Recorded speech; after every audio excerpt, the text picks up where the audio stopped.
আলহামদুলিল্লাহ, অবশেষে কোয়েল পাখির ডিম থেকে বাচ্চা ফুটে বের হইলো। এগুলা হচ্ছে আমার পালন করা পাখির প্রথম ডিমের বাচ্চা। অনেকে অবগত আছেন যে বেশ কিছুদিন পূর্বে আমি কিছু ডিম ইনকিউবেটরে বসাইছিলাম, কিন্তু দুর্ঘটনাবশত ঝড় এবং বৃষ্টির কারণে 3 দিন পর্যন্ত বিদ্যুৎ বিচ্ছিন্ন ছিল।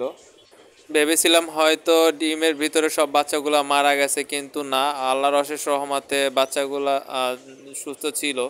আমি এগুলোকে তুলার মধ্যে রাখছিলাম 2 দিন পর্যন্ত। তুলার মধ্যে রাখার পরও কারেন্ট আসতেছিল না, তখন হচ্ছে আমি শহরে নিয়ে যাই ডিমগুলা।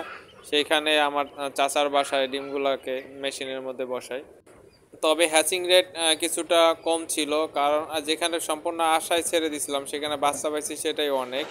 এখানে আমি 120টা ডিম থেকে মোটামুটি 80টার উপরে বাচ্চা পাইছি।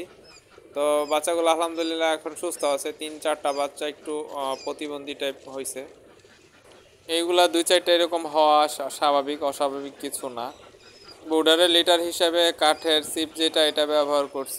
মেডিসিন হিসেবে খাবার পানির সাথে সর্বপ্রথমে লাইসোভিট দিছি, তার পরবর্তীতে রেনামাইসিন দিছি।